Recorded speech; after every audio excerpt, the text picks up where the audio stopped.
Can a single message destroy everything you thought was safe? My mother sent just 2 lines, "You need to leave. This house isn't yours anymore." No warning. No explanation. That day, I lost my home. But maybe, I found something even bigger. Want to know what really happened next? My name is Lisa. I'm 32 years old. They say a mother's love never fades. That it stands strong through storms, through failures, through silence. I believed that too. With all my heart. Until one quiet Monday morning, when a simple ping on my phone changed everything. I was making coffee. The smell of hazelnut creamer filled the room. I looked at my phone, expecting maybe a friend's message. Instead, it was from Mom. Just 2 lines. "You need to leave. This house won't be yours after next week." I reread it. Once. Twice. 10 times. I thought, this has to be a mistake. Maybe she meant it for someone else? Maybe she was angry? Maybe there was a second message coming? But no. That was it. My hands began to tremble. I could hear the coffee drip behind me, but the world felt muted. My breath slowed. My heart raced. This house. Not our home. Not "Sweetheart, let's talk." Not "I'm sorry." Just a statement. Cold. Final. Like I was being evicted by a stranger. I sat on the edge of my couch. The sunlight fell softly across the floor, and I remember thinking, how can the day look so normal when something inside me just broke? I tried to call her. Straight to voicemail. I typed a reply, deleted it. Typed again. Nothing sounded right. What do you even say to your own mother when she tells you to leave? I wasn't perfect. But I wasn't cruel. I wasn't distant. But I also wasn't enough. We weren't best friends, no. But I showed up.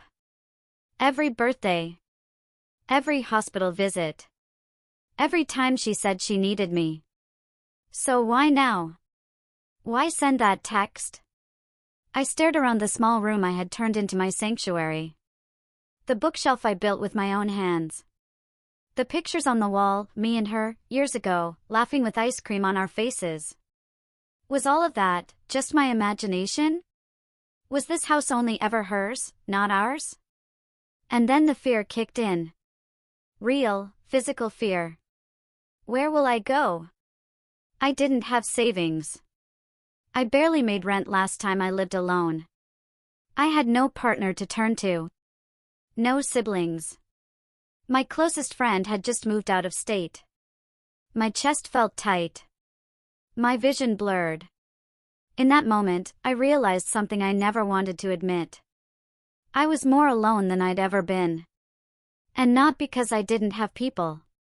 But because the one person I thought would never push me away, just did. I curled up on the couch, my knees to my chest. The phone screen still lit up beside me, like it was mocking me with those same 2 lines. Leave. It's not your house anymore. And as much as I wanted to scream, cry, beg, I didn't. I just sat there. Frozen. Shattered. And quietly, for the first time in years, I whispered to myself. Maybe she never really wanted me here at all. My hands trembled as I read the text. My hands wouldn't stop shaking. I stared at the message again, those same cruel words. I felt like someone had taken a sharp edge and sliced through the floor beneath me.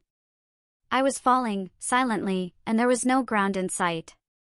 Leave. This house won't be yours after next week. The words didn't just hurt, they pierced. Not because they came from anyone. But because they came from her. My mother. The woman who once sang lullabies to me when I was sick. Who packed my lunches with sticky notes that said "You got this." Who hugged me the day I graduated, with tears in her eyes. How did we get here? I tried to breathe, but every inhale felt tight, like the room was shrinking. I looked around my bedroom, my sanctuary. The soft yellow lamp I picked out at a thrift store. The dream catcher I hung by the window when I moved back in. The tiny cactus she gave me last Christmas, now dried and dying on the shelf. Was this all temporary for her? Did she always plan for me to leave? Was I a guest in my own home? I thought back to how this all started. It was supposed to be just a few months. I had moved back in after my job fell through. She said, "Of course, sweetheart. You're always welcome here." And I believed her. So I unpacked slowly. Carefully. Like I was planting roots again. But maybe I misread everything. Maybe she never meant forever. Maybe even a while was too long for her. Tears welled up, but I didn't let them fall. I couldn't afford to fall apart. Not when I didn't know where I'd sleep next week. Not when my bank account was barely enough for groceries, let alone rent. Not when all I had was this one place, and now, even that was slipping away. I picked up my phone again. My thumb hovered over her name. I wanted to call. To ask, why now? Did I do something wrong? Did I cross a line I didn't see? But I didn't call. Because deep down, I already knew. This wasn't a sudden thing. This had been building up, through the little silences, the looks, the way she sighed when I stayed in on weekends, or when I forgot to do the dishes. She never said it out loud, but maybe she was counting the days. And now, her silence had become a sentence. No conversation. No discussion. Just an execution. You're out. I pressed the phone to my chest, like somehow, holding it there would undo it all. Like I could erase the words if I held them close enough. But they stayed. They always do. You don't forget the moment someone you love shows you the door. Not slammed. Not shouted. Just gently, pushed. Like you were never supposed to stay. And even though I was still inside the house, still in my room, still breathing the same air, I already felt like I didn't belong. Like I was a stranger, squatting in someone else's life. And the loudest question kept echoing through my head, over and over. Why now? Why now? Why now? But no answer came. Just the hum of silence, and the quiet sound of something breaking inside me, softly, but completely. But that night, something shifted. I didn't cry that day. Not even once. But I felt every tear that never fell. The silence in the house that evening was louder than any fight we'd ever had. My mother didn't come to my room. She didn't knock. She didn't ask if I was okay. She didn't have to. I already knew, I wasn't part of this home anymore. I sat on the floor with my legs pulled to my chest, watching the clock tick. Every second felt like it was pulling me further away from who I used to be. And then my phone rang. It was a name I hadn't seen in months. Madison. A college friend, the kind who always knew when to call without being told. I answered with a soft, "Hey." She didn't even wait. She just said, "Come stay with me. Just until things settle. I've got a pull-out couch and wine." I didn't ask questions. I didn't overthink. I looked around my room, and suddenly, everything felt temporary. Like I'd already left. I stood up, opened my closet, and pulled out a suitcase. It was small, meant for weekend trips. But somehow, it was enough. Because I didn't want to take everything. I didn't want to take the weight of memories, the false promises, the hope that maybe she'd come around. I packed 2 pairs of jeans, 3 t-shirts, my journal, and a sweater that still smelled like sunshine. I zipped it up and stood at the door, staring at the hallway. She was in the kitchen. I could hear her washing dishes. And for a moment, I thought about saying goodbye. Just one word. Just to honor the years we did try. But then I thought, if goodbye meant more to me than it did to her, maybe silence was more honest. So I walked out. Quietly. No slammed doors. No dramatic speeches. Just footsteps on cold hardwood and the soft click of the front door behind me. That night, the air felt different. Colder, yes. But cleaner. I sat in the backseat of the Uber, holding the suitcase like it was a life vest. I looked out at the streetlights passing by and whispered to myself. You did it. You left. And then, almost instantly, fear crept in. Where would I go next? What if Madison got tired of me? What if I never figured things out? But beneath the fear, there was something else. Something I hadn't felt in a long time. Freedom. Not the kind you celebrate with champagne. The quiet kind. The kind that feels like breath after holding it in for too long. It wasn't joy. It wasn't even relief. It was space. Space to exist outside of someone else's rules. Space to feel without being watched.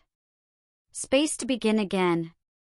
That night, as I laid on Madison's couch wrapped in a scratchy throw blanket, I didn't sleep much. But I didn't cry either. Because for the first time in a long, long while, I wasn't waiting for someone else to choose me. I had chosen myself. And that was the first step toward something I didn't even know I was allowed to have. My own life. A new place. A new sky. The apartment was small. Really small. A single room with chipped paint, squeaky floorboards, and a tiny window that overlooked the alley behind a gas station.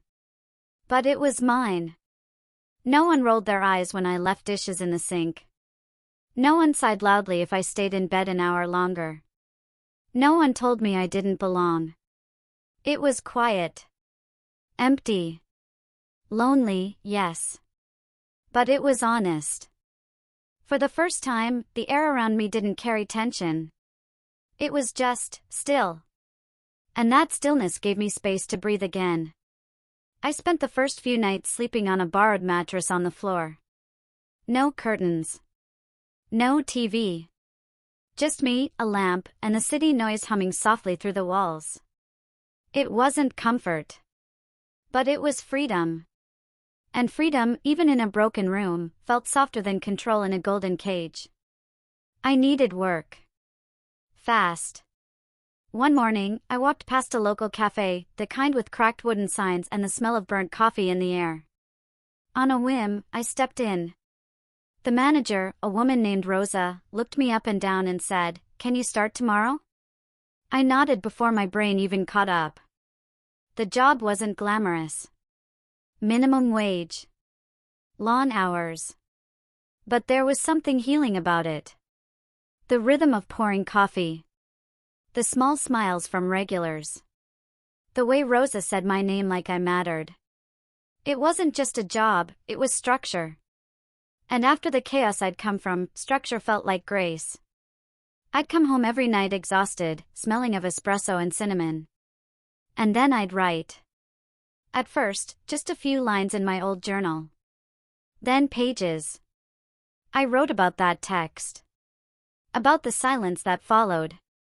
About the hollow ache of packing a life into one suitcase. And slowly, something began to shift. The pain didn't go away. But it started making sense. Word by word. My wounds became sentences. My heartbreak turned into metaphors. And somewhere between the ink and the truth, I began to feel powerful again. Not because I was over it. I wasn't. But because I could name what I was feeling. And naming it made it smaller. Less scary. Less shadowy. One evening, while sipping cold tea on the windowsill, I looked up. The sky was turning pink. Faint clouds, no stars yet, just light brushing against darkness. And in that moment, I realized something. I had nothing figured out. No clear plan. No guarantees. But I had this sky. And this space. And this version of myself, raw, uncertain, but honest. And that felt like enough. Looking back now, I smile. It's strange, isn't it? How a single message, just 2 lines, can change everything. Can take the floor from beneath you, can empty the air from your lungs. For a long time, I hated that text. I hated how easily she typed it. How quickly it erased years of shared dinners, old inside jokes, and birthdays I thought meant something. I hated how it made me feel like I was a burden instead of a daughter. Like love had conditions I never knew about. But now, when I look back, I don't cry anymore. I don't shake when I remember it. Now, I smile. Because that message? It did take everything away. The illusion, the comfort, the false safety net I had mistaken for love. But it also gave me something far greater. It gave me myself. I never realized how much of me was wrapped around trying to be enough for her. How much of my worth was stitched into her approval. Every little decision, will she be proud? Will she be upset? Will she still love me if? And the day she told me to leave, I finally saw the truth. I had made her my home. But she never asked for that. She never promised to hold me when I failed. She never promised to stay soft when I crumbled. She loved in her way, conditional, quiet, distant. And I needed more. So I stopped looking for it in her. I stopped begging love to come from places it had dried up. And I started building my own places. Brick by brick. With people who saw me without needing me to shrink. With work that gave me purpose, not just distraction. With writing that stitched together the broken pieces in ways even I didn't know were possible. I used to think strength looked like holding it all together. Now I know. Strength is falling apart, and still choosing to get back up. It's crying in silence, then laughing out loud the next morning at something small. It's sleeping on floors and still dreaming of something better. It's showing up. For yourself. Every day. This journey wasn't dramatic. No grand showdown. No angry exit. Just quiet choices. One suitcase. One coffee shop. One journal page at a time. And slowly, without realizing, I became someone new. Not harder. Not colder. Just whole. I visit her sometimes. Not often. Not out of guilt. But out of peace. She doesn't talk about that text. She probably never will. But that's okay. Because I no longer need her to explain. I no longer need her to be someone she's not. I've made peace with the goodbye that never got spoken. Because I found something better. I found the kind of home that no one can take away from me again. The one I carry inside. And now, when I look in the mirror, I see a woman who didn't break. She rebuilt. And in that rebuilding, she found not just survival, but her story. I thought losing that house would break me. But it didn't. It broke the version of me that kept waiting for love in the wrong places. Now, I don't chase homes, I build them inside myself. And if you've ever been left behind, just know, you're not alone. Your new beginning might be waiting too.